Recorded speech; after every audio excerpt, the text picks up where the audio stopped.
Hello friends, welcome to SSC coaching centre. दोस्तों, गणित के बहुत ही इंपॉर्टेंट क्वेश्चन लेकर के आया हूं, एग्जाम से पहले जरूर देख लीजिएगा। चलिए स्टार्ट करते हैं। पहला क्वेश्चन है, किसी रेलगाड़ी की बिना रुके गति 60 किलोमीटर प्रति घंटा है और रुकने पर 40 किलोमीटर प्रति घंटा है, तो वह 1 घंटा में कितना मिनट रुकेगी। चलिएगा, बिना रुके 60 किलोमीटर प्रति घंटा है। एक रेलगाड़ी की बिना रुके गति 60 किलोमीटर प्रति घंटा, यानी कि 1 घंटे में 60 किलोमीटर चलेगी, है ना। 60 किलोमीटर प्रति घंटा है एक रेलगाड़ी गति, 60 किलोमीटर प्रति घंटा है ना। 60 किलोमीटर प्रति घंटा, 1 घंटे में वो 60 किलोमीटर चलती है बिना रुके। यहां लिख देता हूं मैं, बिना रुके है ये गति, बिना रुके लगातार चले, ठीक है। रुकने पर 40 किलोमीटर प्रति घंटा है। जब रुकती है ना, रुक रुक के जब चलेगी तो 40, सॉरी 60 नहीं, 40 किलोमीटर प्रति घंटा है। ये रुकने पर है, ठीक है, ये रुकने पर है। 40 किलोमीटर प्रति घंटा रुकने पर है, तो वह 1 घंटा में कितना मिनट रुकेगी। देखिएगा, पहले 1 घंटा में वो 60 किलोमीटर चल रही थी, भाई 60 की चाल से 60 किलोमीटर ही चलेगी 1 घंटे में, ठीक है। बाद के 1 घंटे में रुकने पर 40 किलोमीटर चल रही है, भाई 40 किलोमीटर की गति से चलेगी तो 1 घंटा में 40 किलोमीटर ही तो चलेगी। पहले 1 घंटे में 60 किलोमीटर चल रही थी। 1 घंटे में 60 किलोमीटर का मतलब है 60 मिनट में 60 किलोमीटर। 60 मिनट में 60 किलोमीटर का मतलब 1 मिनट में 1 किलोमीटर, यही तो मतलब हुआ। 1 मिनट में 1 किलोमीटर पहले चल रही थी, अब 1 मिनट में 1 किलोमीटर से कम चल रही है, ठीक है। ये अब 1 किलोमीटर से कम चल रही है। तो चलिए, पहले कितनी चल रही थी भैया 60, बाद में कितनी चल रही थी रुकने पर 40, माइनस कर दो, बराबर 40 में से 60 में से 40 माइनस कर दो, कितना बचेगा 20/60 गुने 60। सवाल यही खत्म है, कुछ बचता ही नहीं है सवाल में। 60 से 60 कट गया, ठीक है, 60 से 60 कट गया। अब क्या प्रश्न में कुछ नहीं, 20 बचा आपके पास, 20 मिनट। सवाल यही खत्म भाई। देखो, 60 में से 40 को माइनस कर दिया तो 20 ही तो बचा, बटे में 60 गुने 60। अब इस 60 और 60 कैसे आया, 60 मिनट में तो चल रही थी और 60 मिनट में यहां पे हमें निकालनी है, तो ये आपकी प्रश्न का सही जवाब है। इससे आप डायरेक्ट भी कर सकते हो। 1 घंटे में 60 किलोमीटर मतलब 60 मिनट में 60 किलोमीटर, 1 घंटे में 40 मतलब 60 मिनट में 40। यहां 60 मिनट लग रहे थे 60 किलोमीटर चलने में, अब यहां पे कितने हैं भाई, यहां पे क्या है, यहां 60 मिनट लग रहे थे और यहां भी 60 मिनट लग रहे हैं, तो कितना कम चल रही है वो भाई, कितना कम चले, 20 किलोमीटर कम चल रही है। जब 1 मिनट में 1 किलोमीटर चलेगी तो 20 मिनट में 20 किलोमीटर नहीं चलेगी, तो 20 किलोमीटर कम चल रही है तो टाइम 20 मिनट कम का लगेगा, तो 1 घंटा में कितना रुकेगी, 20 मिनट ही तो रुकेगी। बी ऑप्शन बिल्कुल सही जवाब है आपके प्रश्न का। क्लियर है ना सभी को। अब देखेंगे अगला सवाल। अगला प्रश्न है, यदि a माइनस बी का होल स्क्वायर बराबर 5 के square a square plus B square बराबर 41 है, तो ए बी बराबर क्या होगा। चलिएगा, यहां पे a माइनस बी का होल स्क्वायर है, ए माइनस बी का होल स्क्वायर का फॉर्मूला क्या होता है, A square plus B square minus 2ab, ठीक है। ये फॉर्मूला यही तो होता है। फिर इसके बराबर में क्या है, 5 का स्क्वायर, 5 का स्क्वायर का वो करेंगे तो 25 होता है। अब देखिएगा, ए स्क्वायर प्लस बी स्क्वायर का मान हमें दिया गया है, A square plus B square का मान है 41, तो मैं इसकी जगह 41 लिख सकता हूं, बराबर माइनस का 2 ए बी बराबर का 25। अब देखिए, माइनस का 2ab बराबर, ये 41 बराबर का इधर आएगा तो माइनस का हो जाएगा, प्लस का है इधर आके माइनस का, तो 25 माइनस 41, तो माइनस का 2ab बराबर, माइनस के 41 ज्यादा है, उसमें से प्लस के 25 घट जाएंगे तो माइनस के 16 बचेंगे। अब देखिएगा, माइनस से माइनस कैंसिल हो जाएगा, ठीक है, 2 से 16 कट जाएगा 8 बार में, तो ए बी क्या बचा, ए बी का मान कितना आ गया, निकल के 8 आ गया। ये हो जाएगा प्रश्न का सही जवाब। अब इस प्रश्न को कौन बच्चा नहीं कर सकता, जिसको फॉर्मूले याद ना हो। जिसको फॉर्मूले याद है ना, वो तो चुटकियों में कर देगा, उसे टाइम नहीं लगेगा, लेकिन जिस बच्चे ने फॉर्मूले याद नहीं किए वो रह जाएगा, वो नहीं कर पाएगा। चलिए अब देखते हैं अगला सवाल। अगला प्रश्न है, यदि x अपॉन में स्क्वायर रूट 162 बराबर स्क्वायर रूट 128 के बटे में x है, तो x का मान क्या होगा। देखिएगा, जब बराबर में संख्या है तो आप अच्छे से जानते हैं कि क्रॉस मल्टीप्लाई हो जाता है, तो x का मल्टीप्लाई मैं x से करूंगा तो ये x स्क्वायर हो जाएगा, बराबर 162 का मल्टीप्लाई 128 से होगा, होगा कि नहीं होगा? 162 का मल्टीप्लाई 128 से होगा। तो देखिएगा स्क्वायर रूट में 162 मल्टीप्लाई स्क्वायर रूट में 128, इनसे मल्टीप्लाई ही तो होगा। अब चलिएगा देखिएगा एक्स स्क्वायर बराबर, मैं 162 को क्या लिख सकता हूं? 81 मल्टीप्लाई 2, ठीक है, मल्टीप्लाई का साइन। 128 को मैं क्या लिख सकता हूं? 64 मल्टीप्लाई 2। अब दोनों का मल्टीप्लाई हुई तो हो रहा है, तो दोनों एक ही स्क्वायर रूट में आ जाएंगे, ठीक है। एक्स स्क्वायर बराबर, अब देखिएगा अच्छा सवाल है, 81 का स्क्वायर रूट में जब करूंगा तो 9 हो जाएगा। 2 का मल्टीप्लाई 2 से करो तो 4, ठीक है, तो 4 का स्क्वायर रूट में करूंगा 2 हो जाएगा, इनटू 64 का स्क्वायर रूट में करूंगा 8 हो जाएगा। सभी को समझ में हो गया? अब कोई दिक्कत ही नहीं होने वाली। एक्स स्क्वायर बराबर, इनका पहले क्या करो, मल्टीप्लाई में दे रखा तो मल्टीप्लाई कर लो।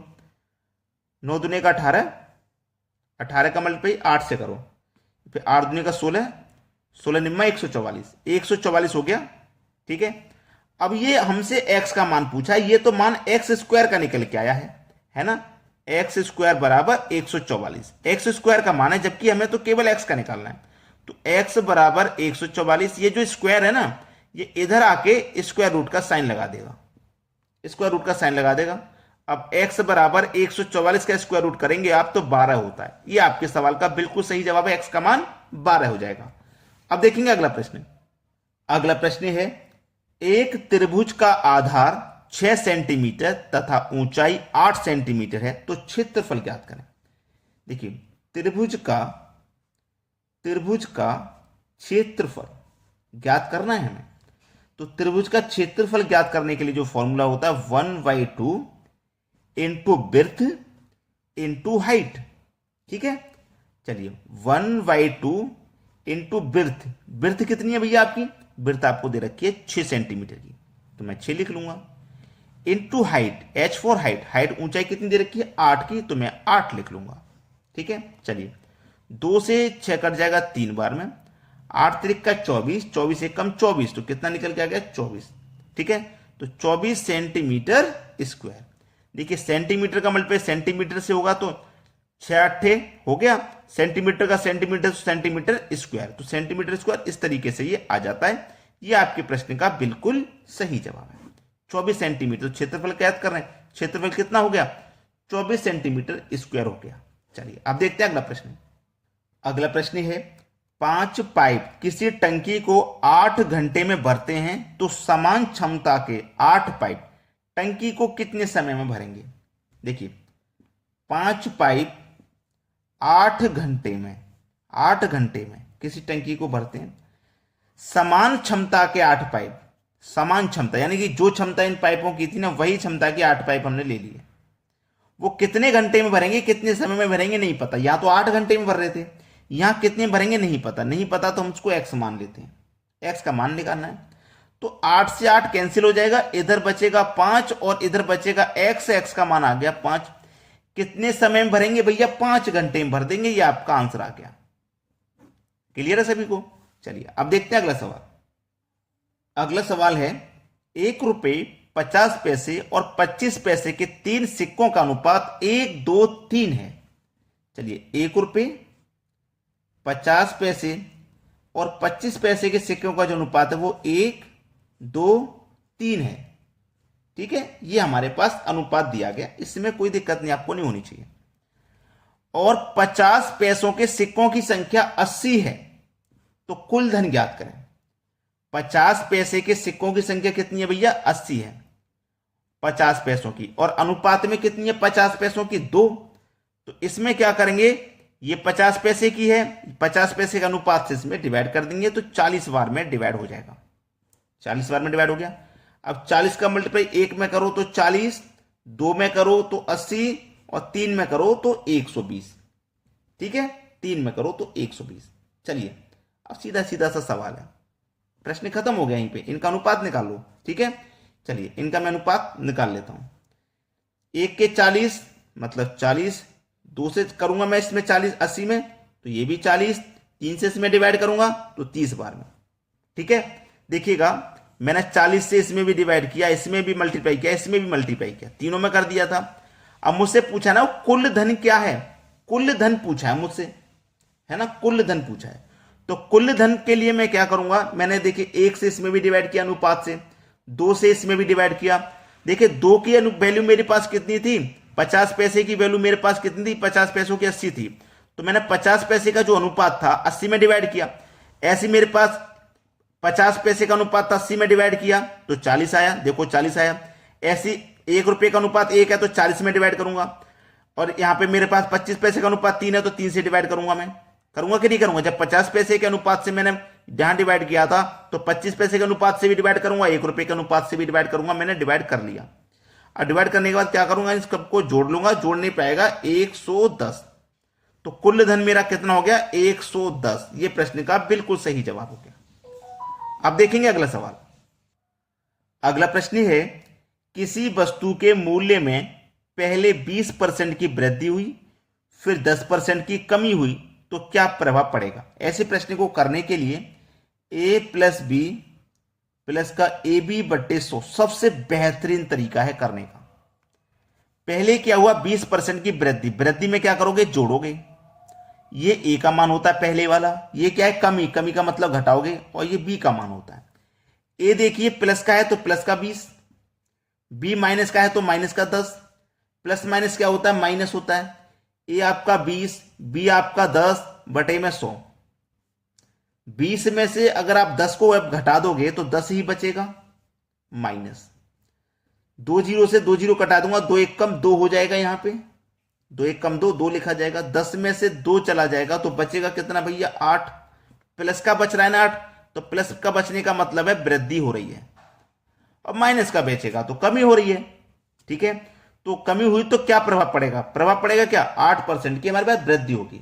ये बिल्कुल सही जवाब है 8। क्लियर सभी को। जिन बच्चों ने अभी तक वीडियो को लाइक नहीं किया, सभी से रिक्वेस्ट मेरी यही है कि लाइक कर दें और शेयर कर दें। ठीक है दोस्तों, धन्यवाद।